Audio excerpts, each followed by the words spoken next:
हे मृत्युंजय महादेव त्राहि मां शरणागतम जन्म मृत्यु जरा व्याधि पीड़ितम कर्म बंधने। ओम नमः शिवाय, हर हर महादेव। मैं पंडित गोविंद शास्त्री आप सभी का अपने यूट्यूब चैनल में स्वागत करता हूँ। मित्रों, आज हम बात करने वाले हैं काल सर्प दोष पूजन के बारे में। आखिर क्या होता है काल सर्प दोष, कैसे करवाई जाती है काल सर्प की पूजा, कहाँ करवानी चाहिए, कितना खर्चा आता है, सारी जानकारी मैं आज आपको इस वीडियो के माध्यम से देने वाला हूँ। मित्रों, जब हमारे जन्म पत्रिका में राहु और केतु के संलिप्तता में यानी अंतर्दृष्टि में ग्रह आ जाते हैं, तब हमारे जन्म पत्रिका में काल सर्प दोष निर्माण होता है।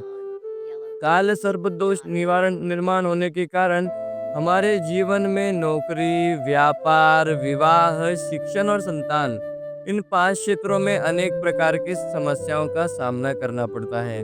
उसी के निवारणवश शास्त्र में त्र्यंबकेश्वर एक विशेष स्थान बताया गया है कि माँ गौतमी गंगा गोदावरी के तट पर त्र्यंबकेश्वर में काल सर्प का निवारण करवाने से व्यक्ति के जीवन में जो कुछ भी परेशानियां आ रही हैं, सारी परेशानियां समाप्त हो जाती हैं। तो सबसे पहले काल सर्प निवारण करवाने के लिए आपको पंडित जी से संपर्क करना है।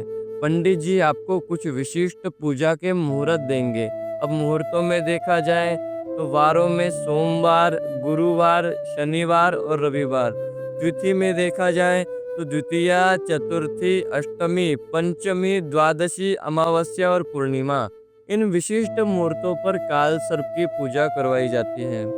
काल सर्प पूजन करवाने के लिए अगर आप एक दिन पहले त्र्यंबकेश्वर पहुंच जाते हैं तो ठीक है, नहीं आ पाते हैं तो जिस दिन आपकी पूजा है उस दिन सूर्योदय से लेकर के सूर्यास्त के बीच में जिस भी समय आप त्र्यंबकेश्वर आ जाएंगे, उस समय आपकी विधि विधान से पूजा हो जाएगी।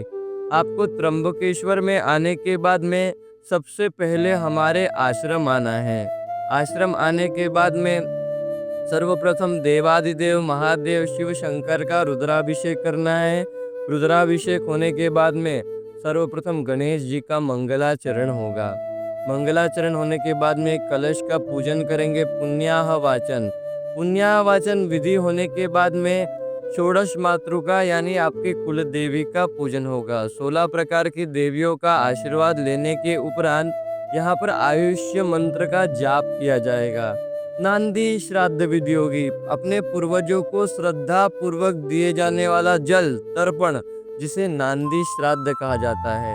नांदी श्राद्ध विधि होने के बाद में काल सर्प की नाग प्रतिष्ठा होगी। नाग प्रतिष्ठा यानी क्या कि काल सर्प में चांदी के 9 नागों का विशेष पूजन होगा। प्राण प्रतिष्ठा संस्कार होगा। प्राण प्रतिष्ठा संस्कार होने के उपरांत शुद्धि पूर्वक नवग्रह शांति शिव जी का पूजन करेंगे। शिव जी का पूजन होने के बाद में होम हवन आरती होगी। आरती होने के बाद में पंडित जी आपको चांदी के नाग नागिन का जोड़ा प्रदान करेंगे। उस जोड़े को मंदिर के पीछे कुशावर्त कुंड में जाना है और विसर्जन कर देना है। विसर्जन करने के बाद में त्र्यंबकेश्वर ज्योतिर्लिंग का दर्शन करना है। ऐसी संपूर्ण आपकी पूजा की व्यवस्था रहेगी। अब पूजन की जानकारी में देखा जाए तो आते समय आपको अपने साथ में कुछ महत्वपूर्ण चीज़ें अपने साथ में लेकर आनी है।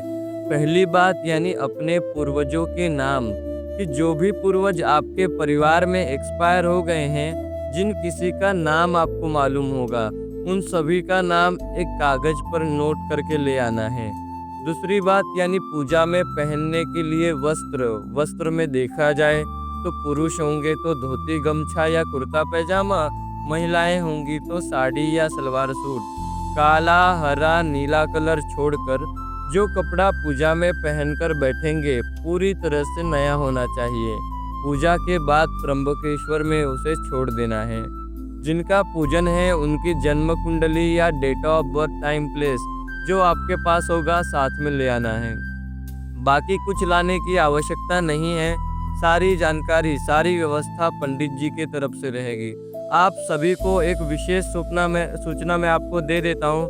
सभी भक्तों का सवाल होता है कि पंडित जी हमको मेन मंदिर के अंदर पूजा करवानी है। तो सभी के जानकारी के लिए बता दूं कि मेन मंदिर में, त्र्यंबकेश्वर के मंदिर में तथा मंदिर परिसर में कभी किसी प्रकार की कोई पूजा का आयोजन नहीं होता। जो भी पूजाएं की जाएंगी ये मंदिर के 1 किलोमीटर के दायरे में किसी भी पंडित जी के घर, मंदिर, आश्रम, यानी हर पंडित जी की जिसकी जैसी जहाँ व्यवस्था होती है उस प्रकार से ये पूजन आयोजन करवाना चाहते हैं। अगर आप पंडित गोविंद शास्त्री जी से पूजा का आयोजन करवाना चाहते हैं तथा त्र्यंबकेश्वर में पूजा की व्यवस्था करवाना चाहते हैं तो आप पंडित गोविंद शास्त्री जी से नीचे दिए गए नंबर पर संपर्क कर सकते हैं और विस्तृत रूप से बात करके पूजा की संपूर्ण जानकारी ले सकते हैं। अधिक जानकारी के लिए नीचे दिए गए नंबर पर संपर्क करें। ओम नमः शिवाय। हर हर महादेव।